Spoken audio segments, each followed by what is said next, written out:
Big Country Politics on KTAB continues. Well, hello and welcome to this week's Sunday Conversation on Big Country Politics. I am Manny Diaz.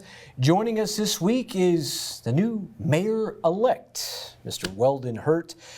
Mr. Hurt, we've been talking, it feels like, we said on Saturday night, I've said on Saturday night to you that it felt like you were campaigning for ages because this process goes so long. Tell me, what has it been like since winning the election and the people choosing you to be Abilene's next mayor? Well, I'm thrilled, overwhelmed and so grateful for all the support, especially our team, the way we ran our campaign in a positive way. It's just now getting ready to get the job done. I'm a little tired, pulling all those signs, right after to get all that out of the way, to get the litter out of the way, and, just ready to get to work. Yeah. Well, before we get into the whole nuts and bolts of taking office, looking back as your time as a youth and most recently in your unopposed runs for city council, did you ever envision yourself as mayor? I know some kids, they say, I want to be an astronaut, I want to be this and that, I want to be president of the United States. Did that ever cross your mind? It did not. I was, even before I was on council, I really never thought about doing that. I just got interested in what was going on in our city. About 8 years ago, actually, I had talked to some of the people that were actually on my campaign team about running for some type of office. And so then I got to, paying more attention to the city and going to some meetings and things like that. And, I enjoyed being on the council. I enjoyed that city council place I felt pretty comfortable there.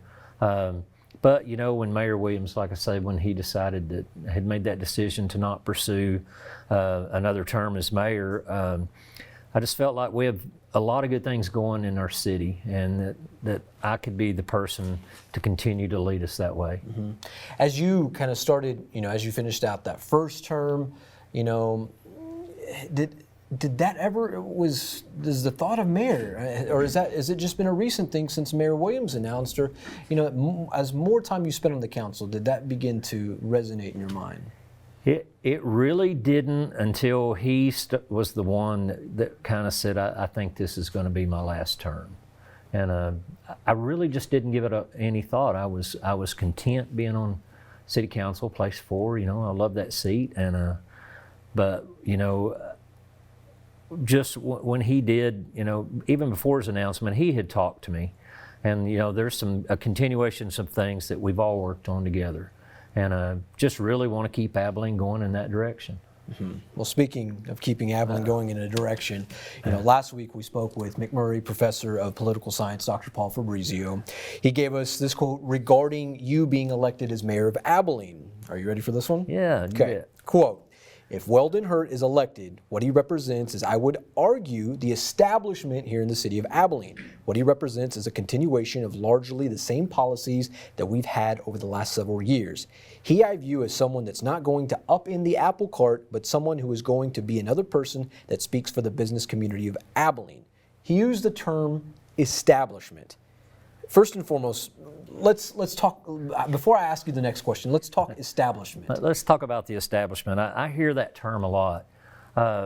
If you're for someone who's very actively involved in the community, for economic development and growth of our city, for our city to thrive more, to grow, just to keep things going in a positive direction, I guess I am part of the establishment. What I would like to say is I never got that application, never filled out an app for it, or whatever you do on that.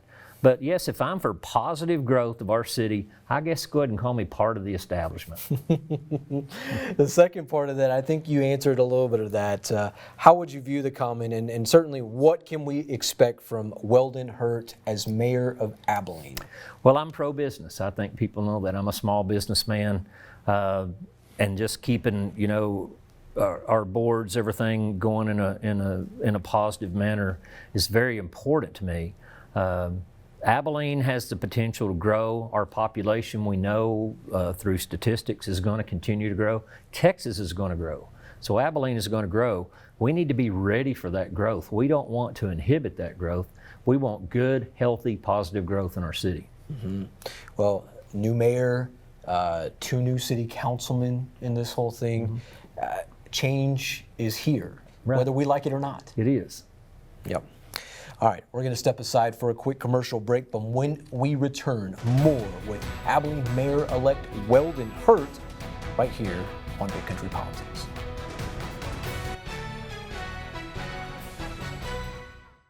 Big Country Politics on KTAB continues.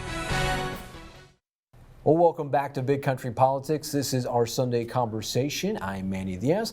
This week we are joined by Abilene Mayor-elect Weldon Hurt. Mr. Hurt, Mayor Hurt, does it sound different now when it's put into context? Haven't quite got used to it yet. I mean, it is an honor. You know, I will be the 37th mayor of Abilene, Texas, and to think about, you know, my predecessors.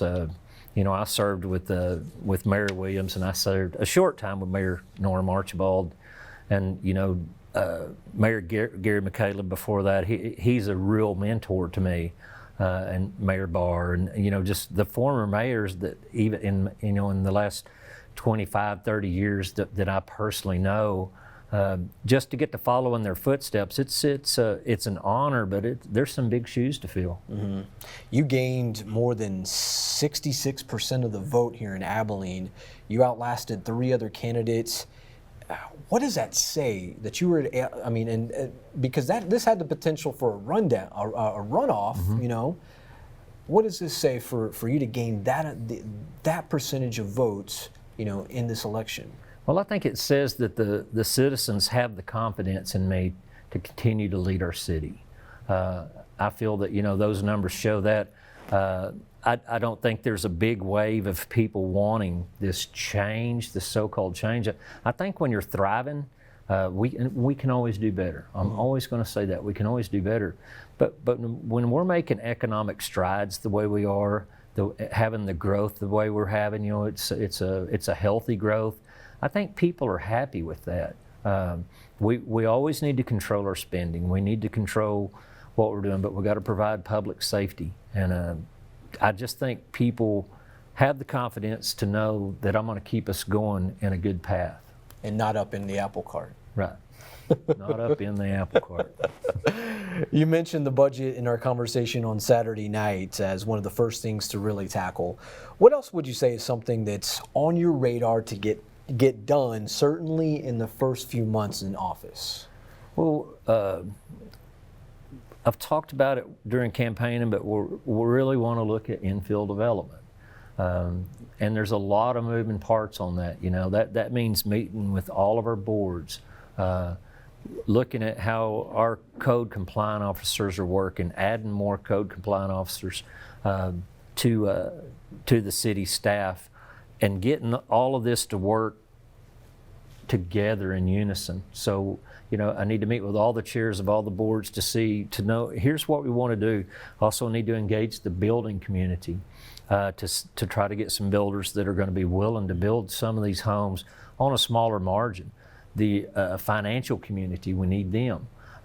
Some of our financial institutions not only will help fund these, but they'll help with the education of someone who maybe has never had the opportunity to own a home.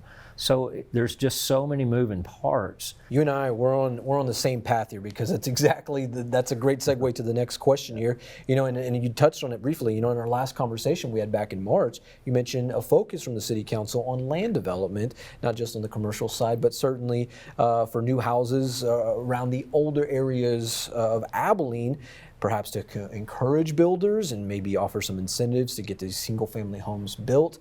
How big is that? Certainly to get back to the roots of Abilene, these older areas, to really kind of populate that and to make it seen, you know, to make it more visible that, hey, we care about these older areas. We want people here. Well, it's vitally important, and we'll use a term that Mayor Barr had used years and years ago. It's the donut effect, and it's when your city starts growing out and the inside of your city starts dying.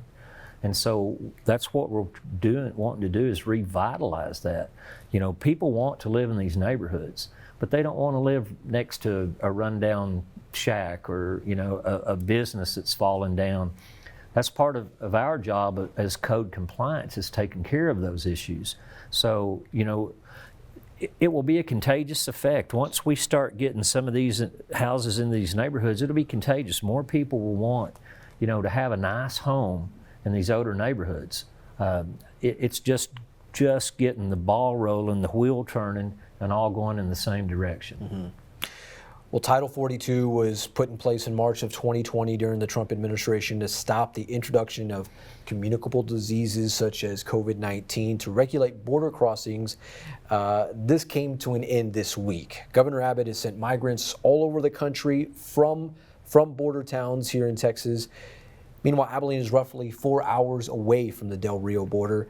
How closely are leaders of this city, like yourself, monitoring what's going on along the Texas-Mexico border? Well, I think we have to be very conscious of what's going on. Of course, our heart goes out to our neighbors down there on the border and the issues that they're having. But we know that there will be an influx coming this way. Generally, with that comes a higher crime rate, more homeless rate, more theft, vandalism, things like that. So we have to be prepared and ready for that. So just be aware that this is what could happen. I think there are other things that we could look at too on a state level, is instead of just giving these people that are coming into the country a card and say, well, you can come in, but it may be 4 or 5 years before you're vetted or you can do anything. If we could speed that process up to where we could get, we need workforce badly. And we have people coming into our country that are here, but yet they can't work. You get a card that says you can stay here, but you can't work. If we could vet that process and get that going so much quicker and start filling some of these jobs that are needed around us, not just Abilene, but our entire state. If I give a person a job, he's less likely to have to steal to provide for his family. So, it's just, I think it's a bigger process there. I understand we don't need to let criminals just walk around from other countries into our country, and I know that's important, but if we could just vet that process and get the ones that are ready, willing, and able to work quicker, I think it would help us all out. We have a huge labor shortage. Yeah. Perhaps we need to get August Pfluger, Jody Arrington on the horn about that. Yeah, let's talk to them. Yeah, indeed. Well, Mr. Weldon Hurt, Mayor Hurt, thank you so much for joining us today. Yeah, Manny, always a pleasure. Mm-hmm. Well, for Mayor Hurt, I am Manny Diaz. This has been another Sunday Conversation right here on Big Country Politics. See you next week.